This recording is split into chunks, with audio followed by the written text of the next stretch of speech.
Hello, YouTube fans, here again. And I figure why not do this one? My favourite, I say it again, my favourite Friday the 13th film. I weren't going to do this, but then I just got inspired. I thought it's Friday the 13th today. Some people say it's an unlucky number, I meant to say. I say it again. Some people say it's an unlucky number. But in my offence, I think it's a good number because it's inspired me to do this one. These are my favourite. I'm not doing my order and so on, but fuck it, I'll do it. These are my favourite. And again, I'm not going to talk about the first one. I don't hate the first one. I respect it. It was inspired by Harry Reid. But in all fairness, I'm more of a lover of Jason. But I'm not going to draw the second one. I do reckon it would have been better uncut. We've never seen an uncut one. And just to show I'm a respectful person, respects and the loss of one of the actors of the 75 to the 13, that being the actress that played Tina. As we all know, she's sadly no longer with us, very attractive in that era, very good actress, always remembering I was remembering House 2 and all, the second story, and I do remember she was in Not Sanding, she played in one of the episodes of Freddy's Nightmares, TV series I'm on about. She's been down a few things, may she rest in peace. Very good actress. But in order, fuck it. I'm going to do the one that's going to shock people. People are going to be shocked. They're going to be horrid. Because not a lot of people like this. Fucking hell, I'm a no. I'm a no. I'm the only one what will say something good about this one. That being Friday the 13th, Part 8. Sometimes it's interesting to be different because you can go on any YouTube channel about this one, and it gets booed, it gets ate, it gets shit, it gets tasked. But I actually like it, as mad as it is. I actually like this one. I like the fact that it's on a ship. That's things a lot of people had problems with. I think the death scenes were a lot more firing. Again, I love them to make an uncut one. Same as the seventh one. I like the fact that he's in the ship, like I say, he's killing here and there. And I like the fact then he's in New York, he's in Manhattan, I should say. He's in a tram, he's in the sewer. The thing what people didn't like, as funny as it is, I like the bit where he jumps out and he kills you and you don't expect it. Doesn't fuck around. And I wish, just like the seventh Friday the 13th, I wish to bring out an uncut version. See, that's the only problem with these films. They were censored out, the MPA had a field day, same as our wonderful censorship.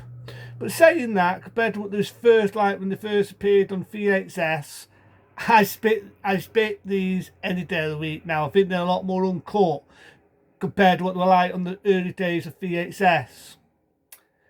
My next favourite Friday the 13th is Friday the 13th Part 3 in 3D. And no, I'm not going to put the 3D glasses on. Some people may not like the 3D gimmicks, like the fucking bit where the stick comes out, the bit where the rat sneaking the dust, the fucking fake looking snake, a guy sticking a fake eyeball in your face, what's supposed to be like a version of Chasing Ralph. Some people, they don't like that. But I don't like it because I think the 3D gimmicks, it gives it a time, it gives it a feel. So I actually like that. To me, I think I like it. It's the first time, with all respect, you get to see Jason with the hockey mask. Some of the death scenes are getting a bit more gutsy, like a guy getting his head tossed, the eyeball flying out. Yeah, I can see it's a dummy. Yeah, you can see a fishing rod pulling the eyeball that way. But compared to CGI, I picked the fact that it was practical effects. I miss practical effects. Like I say, he doesn't fuck around in this. I do admit the first guy to wear the hockey mask for the first time is a bit clumsy here and there. He can barely fucking walk. But I still think it's a good film. I think it's a good one. My next favourite Friday the 13th is Part 5, even though they call it New Beginning. I like that one. I like it because, again, it's a whodunit. They go back to down to earth. It's all like, it reminds me of the original. And for people who want to know what the fuck I mean by it reminds me of the original, you don't know who the killer is. You're thinking, is it Jason? Is it Tommy from number 4? Has he lost the pot? Is he now killing? And so on. But it's not the case. All the way through the film, you think Tommy's gone round the bend, he's doing the killing, then nearly at the end, you think Jason's come back from the dead, and then you shock horror. You find out it's a fucking ambulance driver. And like I say, again, I wish the MPA would have left it alone in its sat. But it's still a good one. Some of the kill scenes are quite brutal, like the bit where a dog gets stabbed in the eyeballs. You don't see it, but you see the aftershots. A bit where a guy gets a belt tied between his face and it cusses him. Really, really in your face. So some of the kills are definitely quite firing. And I like the fact the same director what did this did Savage Streets. A damn good film if you've never seen that. Very long-limbed bear. No danger to porn, as a director did direct porn, so you're going to see a lot of tits, a lot of nude there. So I said I like this one. It went back to basics, the fact it wasn't Jason. A lot of people boo-hooed it. And the thing is, today's era, with the internet and with things you can look up, it would have been a different way without my job if nobody ever would have saw the 5th Friday the 13th. But the surprise, I liked it. I thought it was different. I thought it was unique. But because people didn't like Kate and so on, we got the 6th one. But I actually like the 6th one. A lot of people like the 6th one. I like the song, sang by Alice Cooper. It's the man behind the mast. I'm up to the rest. But again, I like the fact you've got a zombie Jason. They bring him back. Yes, they changed the actor of Tommy. But I also like that. I know, I like the fact that he's doing more in it. He's got a loving test. The kills, he don't fuck around in this. He's not hiding behind the buses, paying fucking bickaboo like he was in the early ones. Because at this point, we knew it was fucking Jason. We don't need the bickaboo now. And like I say, it has humour in it, it has horror in it. I actually like it gets back to basics. I like the fact that Jason doesn't fuck around in it. I actually like the 6th Friday the 13th. I thought it was a good one. And now we get to the 2nd Friday the 13th. I would do the first one, but it didn't have Jason in it. Well, we could have an argument that the 5th one didn't have Jason in it. But I like it. It's the first time you get to see Jason. Now, a lot of people had problems. In fact, like when you first see him, he's got a fucking bag on his head. I'm not making it up. Anyone sees the 2nd Friday the 13th, you know what I mean. He's got a fucking bag on his head. And it looks like a prick. It looks like he's a member of the True fucking Cham.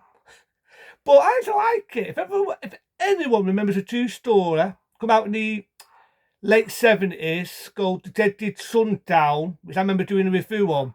It's kind of a love letter to that. If you've never seen that movie, it's kind of a love letter. It's a guy, got a bag on his head, and he's going around killing people. Could be wrong under there. It's based on the 30s or the 40s, and he's killing people. It's a true story. Never seen it? It's a good one. Again, I wish it was uncut. You can find an uncut footage what originally was going to be used, where the death scenes were a lot more brutal. There's a bit where people were doing it and he's ramming a spear in them. It's a lot more in your face. The only issue is, did they have to kill fucking Addis off? That's the only bit what pisses me off is the beginning. They cut that down, trim it down, even though there wasn't more of an uncut one, which is even more in your face off that. Because everything what Addis went through in number 1, but to me it was a kick in the balls. But apart from that, I just like the 2nd one. I just wish they'd bring out an uncut version. If they ever did, I'd be ever so humble. Now we get the 4th one. Originally it was going to be Friday the 13th, final chapter. Bullshit. Oops, sorry, I had a bit of a stutter there because it wasn't, we all know, the 5th one and so on. But I actually like this one. Again, you got Jason, you got a bit of the bickaboo with the buses and that. I do know originally it was going to be the last one. Again, your MPA, your censorship, trimmed down some of the death scenes, like Dirk getting stabbed in a dinghy boat was a lot more graphic. It was a lot more bloodier in certain scenes and so on. But I actually like the 4th one. I do actually like it. John Savini, who did the effects in the original, did the effects in this. The only issue is a kid killing him at the end. Come on. But apart from that, I actually like this one. I was going to say that as the last, but then we got Jason Goes to Hell. This is one nobody likes. But I actually like this one. I like the fact they tried to do something different. I like the fact it's jumping into people's bodies. I don't mean that in a sexual way. I like the fact that some of the death scenes are brutal. I originally had a cut down one. Don't bother. Fucking shit. The Stone Uncut one is the one to go, which I'm happy to say you can get now. There's a bit where the dude's doing it with a boyfriend. She gets a spear. She gets a spear, right? And it's in the duct. You see, I've got socks on. Right? She gets this spear in the ducts and it slits her right through her head. No fucking about. It's definitely a lot more bloodier. Yeah, it's over the top, but you get a love letter to the Evil Dead with the dagger scene. You even get the book of the dead from the Evil Dead. At this point, Paramount, because they didn't really get on with the 8th Friday the 13th, they didn't want anything any more to do with it, so New Line Cinema got the rights. So you get a lot of love letters to New Line Cinema, like at the end, you got Freddy's hand coming out, getting fucking the mask of Jason. But I don't, a couple of years later, that inspired Freddy versus Jason. I can watch that as a time waster, but I picked on my favourite of the Friday the 13th. They're my favourite ones. Then I like the second one, don't get me wrong. I like the fact that they tried to do something different with the do with psychic powers and that. Yeah, I do like the original one. I respect it, because without that, you wouldn't have got any of the other ones. Jason X, I can watch as a time waster. I used to hate it, but now I don't mind it. Freddy vs. Jason, again, I can watch it as a time waster. The remake, I actually don't mind the remake. It's not my favourite, but I didn't mind the fact that I had to do something different. It wasn't a tartan copy of the original. So I didn't really mind that. It makes me go, woof, woof, woof, all the way through the review. Sorry about that. I've got a noisy chihuahua downstairs. Never stops fucking barking if you hear it. But yeah, they're my favourite Friday the 13 films. Into them, be smart, be safe. I would say have a happy Friday the 13th, but be careful. See you later.